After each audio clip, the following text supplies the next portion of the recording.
ಭಾರತದ ಕೊನೆಯ ತುದಿ, 3 ಸಮುದ್ರಗಳು ಒಂದಾಗುವ ಪವಿತ್ರ ಭೂಮಿ ಅದೇ ಕನ್ಯಾಕುಮಾರಿ. ಇಲ್ಲಿ ಅರಬ್ಬಿ ಸಮುದ್ರ, ಬೆಂಗಾಳ ಕೊಲ್ಲಿ ಮತ್ತು ಹಿಂದೂ ಮಹಾಸಾಗರ ಒಂದೇ ಸ್ಥಳದಲ್ಲಿ ಸೇರುವ ಅದ್ಭುತ ದೃಶ್ಯ ಕಾಣಬಹುದು.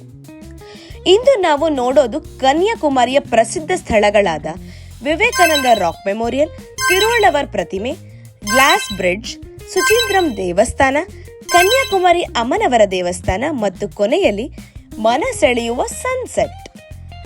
ಈಗಾಗಲೇ ನಾವು ಬಂದಿದ್ದೇವೆ ಕನ್ಯಾಕುಮಾರಿಯ ಅತ್ಯಂತ ಪ್ರಸಿದ್ಧ ಸ್ಥಳವಾದ ವಿವೇಕಾನಂದ ರಾಕ್ ಮೆಮೋರಿಯಲ್ ಬಳಿ. ಈ ಸ್ಮಾರಕವು ಸಮುದ್ರದ ಮಧ್ಯದಲ್ಲಿರುವ ಒಂದು ದೊಡ್ಡ ಕಲ್ಲಿನ ಮೇಲೆ ನಿರ್ಮಿಸಲಾಗಿದೆ.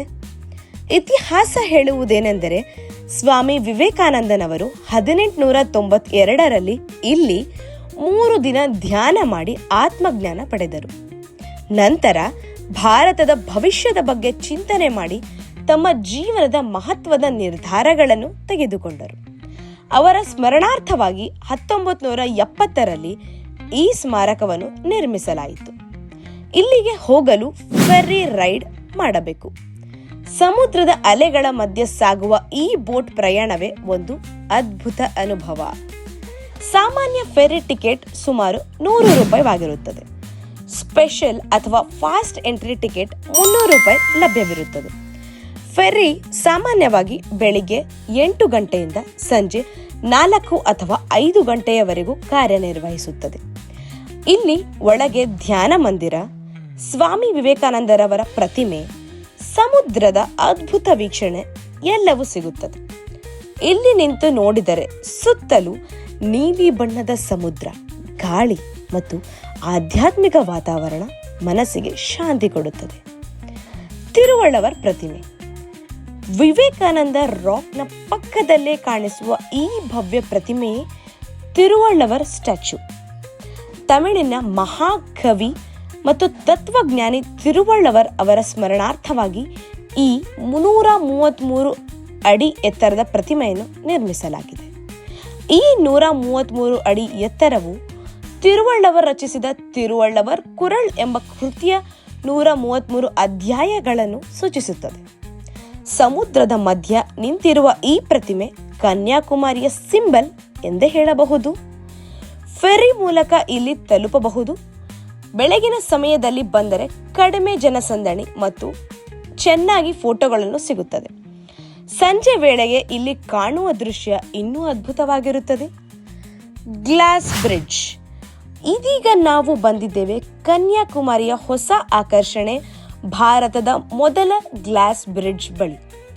ಈ ಪಾರದರ್ಶಕ ಗ್ಲಾಸ್ ಸೇತುವೆ ವಿವೇಕಾನಂದ ರಾಕ್ ಮತ್ತು ತಿರುವಳ್ಳವರ್ ಪ್ರತಿಮೆಯನ್ನು ಸಂಪರ್ಕಿಸುತ್ತದೆ. ಈ ಸೇತುವೆ ಮೇಲೆ ನಡೆಯುವಾಗ ಕೆಳಗೆ ಕಾಣುವ ಸಮುದ್ರದ ಅಲೆಗಳು ಒಂದು ವಿಭಿನ್ನ ಅನುಭವವನ್ನು ಕೊಡುತ್ತದೆ. ವಿಶೇಷವಾಗಿ ಸಂಜೆ ವೇಳೆಯಲ್ಲಿ ಇಲ್ಲಿ ತೆಗೆದ ಫೋಟೋ ಮತ್ತು ವಿಡಿಯೋಗಳು ತುಂಬಾನೇ ಸುಂದರವಾಗಿ ಬರುತ್ತದೆ. ಹವಾಮಾನ ಮತ್ತು ಜನಸಂದಣಿ ಅವಲಂಬಿಸಿ ಕೆಲವೊಮ್ಮೆ ಪ್ರವೇಶ ನಿಯಂತ್ರಣ ಇರಬಹುದು. ವೀಕೆಂಡ್ಗಳಲ್ಲಿ ಹೆಚ್ಚಿನ ಜನ ಬರುತ್ತಾರೆ. ಸುಚೀಂದ್ರಂ ದೇವಸ್ಥಾನ, ಈಗ ನಾವು ಬಂದಿದ್ದೇವೆ ಕನ್ಯಾಕುಮಾರಿಯಿಂದ ಸುಮಾರು 13 ಕಿಲೋಮೀಟರ್ ದೂರದಲ್ಲಿರುವ ಪವಿತ್ರ ಸ್ಥಳವಾದ ಸುಚೀಂದ್ರಂ ದೇವಸ್ಥಾನಕ್ಕೆ. ಈ ದೇವಸ್ಥಾನವು ತಾಣುಮಲಾಯನ್ ದೇವಸ್ಥಾನ ಎಂದು ಕರೆಯುತ್ತಾರೆ. ಇಲ್ಲಿನ ವಿಶೇಷತೆ ಏನೆಂದರೆ, ಶಿವ, ವಿಷ್ಣು ಮತ್ತು ಬ್ರಹ್ಮ ಮೂವರು ದೇವರನ್ನು ಒಂದೇ ರೂಪದಲ್ಲಿ ಪೂಜಿಸಲಾಗುತ್ತದೆ. ಸ್ಥಾನು ಎಂದರೆ ಶಿವ, ಮಾಲ್ ಎಂದರೆ ವಿಷ್ಣು ಮತ್ತು ಅಯ್ಯನ್ ಎಂದರೆ ಬ್ರಹ್ಮ. ಈ 3 ಹೆಸರುಗಳು ಸೇರಿ ತಾಣುಮಲಯನ್ ಎಂಬ ಹೆಸರು ಬಂದಿದೆ. ಈ ದೇವಸ್ಥಾನವು ಸುಮಾರು 1000ಕ್ಕೂ ಹೆಚ್ಚು ವರ್ಷಗಳ ಇತಿಹಾಸ ಹೊಂದಿದ್ದು, ಚೋಳರು ಮತ್ತು ತ್ರಾವಣಕರ್ ರಾಜರ ಕಾಲದಲ್ಲಿ ಅಭಿವೃದ್ಧಿಯಾಯಿತು. ದೇವಾಲಯದ ಭವ್ಯ ಗೋಪುರ, ಕಲ್ಲಿನ ಶಿಲ್ಪಗಳು ಮತ್ತು ಸಂಗೀತದ ಸ್ತಂಭಗಳು ಇಲ್ಲಿನ ಪ್ರಮುಖ ಆಕರ್ಷಣೆಗಳು. ಈ ಸಂಗೀತದ ಸ್ತಂಭಗಳನ್ನು ಸಣ್ಣವಾಗಿ ತಟ್ಟಿದರೆ ಬೇರೆ ಬೇರೆ ಸಂಗೀತದ ಧ್ವನಿಗಳು ಯಾವ ರೀತಿ ಹಂಪಿಯಲ್ಲಿ ನೋಡಬಹುದು, ಅದೇ ರೀತಿ ಕನ್ಯಾಕುಮಾರಿಯ ಸುಚೀಂದ್ರಂ ದೇವಸ್ಥಾನದಲ್ಲಿ ಸಹ ನೋಡಬಹುದು.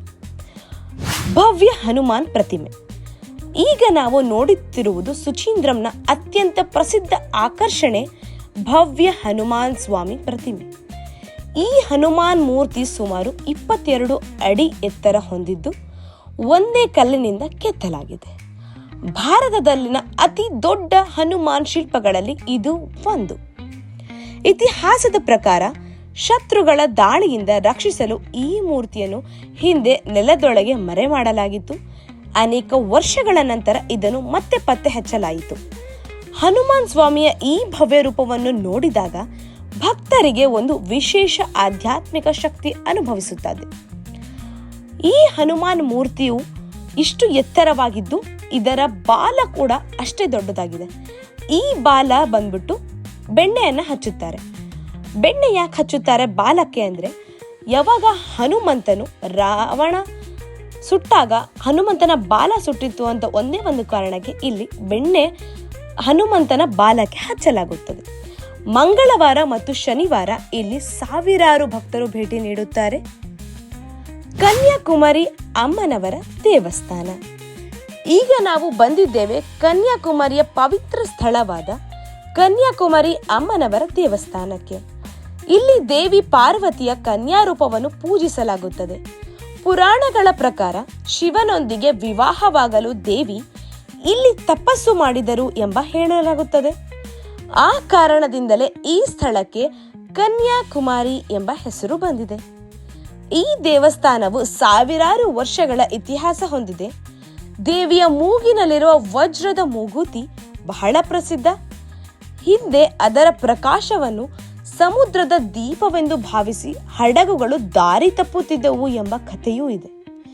ದೇವಾಲಯದ ಸಮಯ ಸಾಮಾನ್ಯವಾಗಿ ಬೆಳಗ್ಗೆ 6ರಿಂದ 11 ಗಂಟೆಯವರೆಗೆ ಮತ್ತು ಸಂಜೆ 4ರಿಂದ 8 ಗಂಟೆಯವರೆಗೆ ಇರುತ್ತದೆ. ಇಲ್ಲಿ ಪ್ರವೇಶಿಸುವಾಗ ಸಂಪ್ರದಾಯಬದ್ಧ ಉಡುಪು ಧರಿಸುವುದು ಉತ್ತಮ. ದೇವಸ್ಥಾನದ ಒಳಗೆ ಒಂದು ಶಾಂತಿ ಮತ್ತು ಭಕ್ತಿಭಾವದ ವಾತಾವರಣ ಅನುಭವಿಸಬಹುದು. ಕನ್ಯಾಕುಮಾರಿ ಸನ್ಸೆಟ್. ಕೊನೆಯ ಜಾಗ ಕನ್ಯಾಕುಮಾರಿ ಅತ್ಯಂತ ಮ್ಯಾಜಿಕಲ್ ಕ್ಷಣವಾದ ಸನ್ಸೆಟ್. ಸೂರ್ಯನು ನಿಧಾನವಾಗಿ ಸಮುದ್ರದೊಳಗೆ ಮುಳುಗುವ ದೃಶ್ಯವನ್ನು ನೋಡಲು ಸಾವಿರಾರು ಜನ ಇಲ್ಲಿ ಸೇರುತ್ತಾರೆ. ಆಕಾಶದಲ್ಲಿ ಕಿತ್ತಳೆ, ಕೆಂಪು ಮತ್ತು ಗುಲಾಬಿ ಬಣ್ಣಗಳ ಮಿಶ್ರಣ, ಸಮುದ್ರದ ಗಾಳಿ, ಅಲೆಗಳ ಶಬ್ದ ಈ ಕ್ಷಣವನ್ನು ಮಾತಿನಲ್ಲಿ ವರ್ಣಿಸಲು ಸಾಧ್ಯವಿಲ್ಲ. ಭಾರತದಲ್ಲಿ ಸೂರ್ಯೋದಯ ಮತ್ತು ಸೂರ್ಯಾಸ್ತ ಎರಡನ್ನೂ ಸಮುದ್ರದ ಬಳಿ ಅತ್ಯಂತ ಸುಂದರವಾಗಿ ನೋಡಬಹುದಾದ ಸ್ಥಳಗಳಲ್ಲಿ ಕನ್ಯಾಕುಮಾರಿ ಪ್ರಮುಖವಾಗಿದೆ. ಕನ್ಯಾಕುಮಾರಿಯ ಸನ್ಸೆಟ್ ಬಳಿ ಸನ್ಸೆಟ್ ವಾಚ್ ಟವರ್ ಅಂತಲೂ ಸಹ ಇದೆ. ಇಲ್ಲಿ ನಿಂತ್ಕೊಂಡು ನೀವು ಸನ್ ರೈಸ್ ಆಗೋದನ್ನ ತುಂಬಾನೇ ಚೆನ್ನಾಗಿ ನೋಡಬಹುದು. ಒಮ್ಮೆ ಜೀವನದಲ್ಲಿ ನೋಡಲೇಬೇಕಾದ ಸ್ಥಳ ಎಂದರೆ ಅದು ಕನ್ಯಾಕುಮಾರಿ. ಹಾಗಾದರೆ ಸ್ನೇಹಿತರೆ, ಇದು ನಮ್ಮ ಕನ್ಯಾಕುಮಾರಿಯ ಸ್ಥಳಗಳು. ಈ ವಿಡಿಯೋ ನಿಮಗೆ ಇಷ್ಟವಾದರೆ ಲೈಕ್ ಮಾಡಿ, ಶೇರ್ ಮಾಡಿ ಮತ್ತು ನಮ್ಮ ಚಾನೆಲ್ಗೆ ಸಬ್ಸ್ಕ್ರೈಬ್ ಮಾಡೋದನ್ನು ಮರೆಯಬೇಡಿ. ಇನ್ನಷ್ಟು ಟ್ರಾವೆಲ್ ವಿಡಿಯೋಗಳೊಂದಿಗೆ ಮತ್ತೆ ಭೇಟಿಯಾಗೋಣ. ಧನ್ಯವಾದಗಳು.